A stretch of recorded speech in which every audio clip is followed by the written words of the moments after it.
کہتے ہیں کہ ایک بادشاہ نے 3 وزراء کو اپنے دربار میں بلایا اور یہ حکم دیا کہ آپ کو باغات میں جانا ہے، اور تینوں کو ایک ایک تھیلا دے دیا کہ ان تھیلوں میں آپ نے اپنی پسند کے بہترین سے بہترین پھل لانے ہیں۔ اور جو وزیروں میں سے بڑا سینئر تھا، اس نے اس تھیلے میں بہترین خوبصورت اور پکے ہوئے پھل چن چن کر رسدار اس میں ڈال لیے، اور دوسرے وزیر نے آدھے کچے گلے سڑے اور آدھے پکے اس میں ڈال دیے، اور تیسرے نے سوچا کہ یہ وزیر بڑا وزیر اور اس سے چھوٹا وزیر جو ہے، اس نے تو پھل ڈال لیے ہیں، کون سا بادشاہ نے دیکھنا ہے، یہ تو گودام میں پڑے رہیں گے یا کہ درباری لوگوں نے کھانے ہیں، کیوں میں اتنے تکلیف اٹھاؤں، بہتر یہی ہے کہ اس میں گھاس پھوس بھر لوں۔ اس نے پتے اور گھاس پھوس بھر لیے، تینوں نے تھیلے بھر لیے اور واپس دربار میں آئے اور بادشاہ کو کہا، بادشاہ سلامت، آپ کے حکم کے مطابق ہم یہ جو آپ کا حکم تھا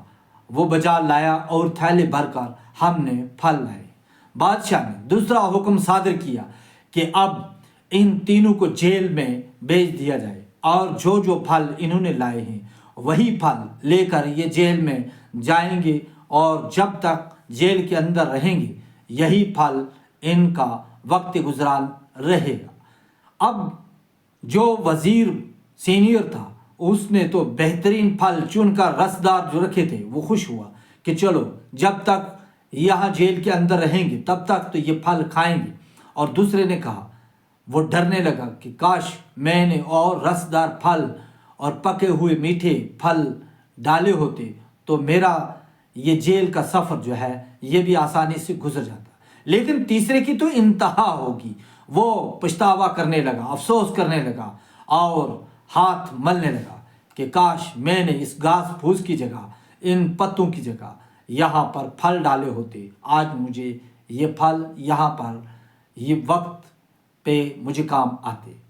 دوستو، یہی بات ہے کہ وہ بادشاہ جو خالق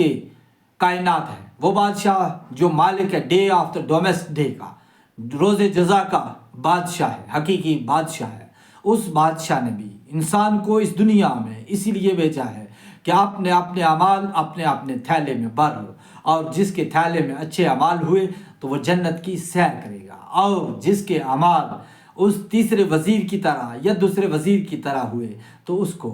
وہاں پر افسوس کے سوا کچھ نہ ملے گا، اور دنیا میں پھر واپس لوٹنے کا کوئی حکم نہیں ہوگا۔ خدا حافظ۔